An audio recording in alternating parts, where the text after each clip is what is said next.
साक्षी साहिब से। बोलिए सदगुरु कबीर साहिब के पावन चरणों साहिब बंदगी साहिब।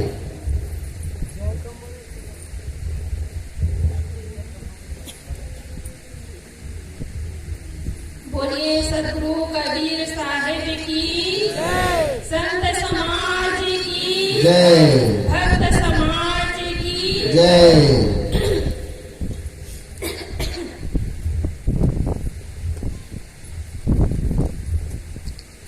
दर्शन को तो साधु है, सुमिरन को गुरु ज्ञान, तैरन को आधीनता,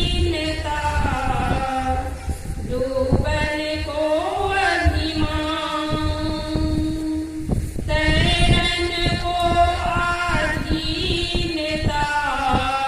डूबन को अभिमान।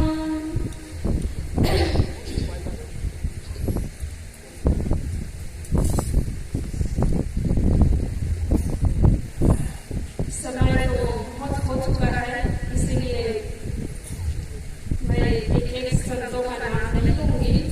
मंच में विराजमान अर्चनी वंदनीय संत समाज, सत्संग प्रेमी, धर्म प्रेमी, भक्त सज्जनों एवं माताओं, सरक जी द्वारा मेरे लिए भी आज्ञा हुई है। आज्ञा पालन हेतु आप लोगों के समक्ष कुछ देर निवेदन प्रस्तुत है।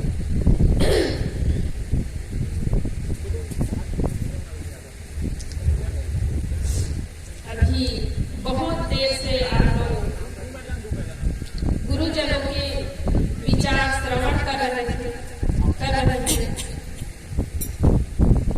और ये सत्संग हम सबके लिए जरूरी है।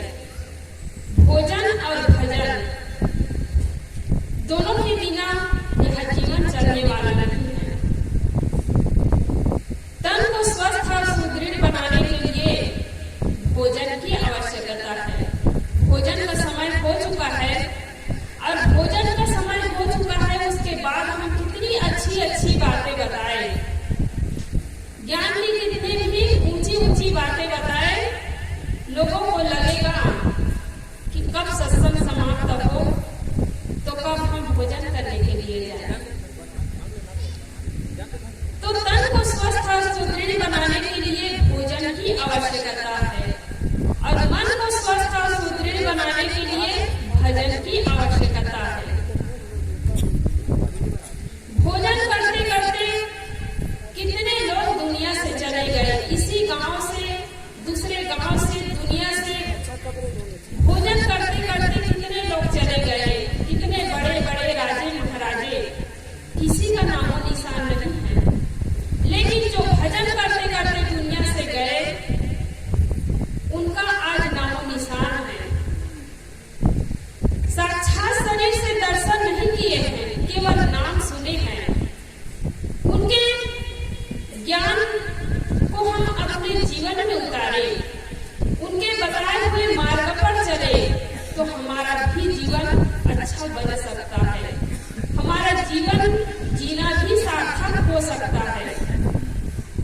भोजन करने का सौभाग्य तो पूरे प्राणी मात्र को मिला है, लेकिन भजन करने का सौभाग्य केवल मानव को ही मिला है। लेकिन हम इस सत्संग का महत्व नहीं समझते हैं, भजन का महत्व नहीं समझते हैं, केवल कमाने खाने के लिए ही सोचते हैं। कितने लोग कहते भी हैं कि हमारे घर में इतने काम है साहब कि हमारे पास 1 मिनट भी नहीं है कि सत्संग में जाने के लिए, क्योंकि सत्संग को लोग जरूरी नहीं समझते हैं। उसी घर में शादी का निमंत्रण आता है, उसी घर में छठी कार्यक्रम का निमंत्रण आता है, किसी का मृत्यु हो गई तो उसका निमंत्रण आएगा, लेकिन सबके लिए समय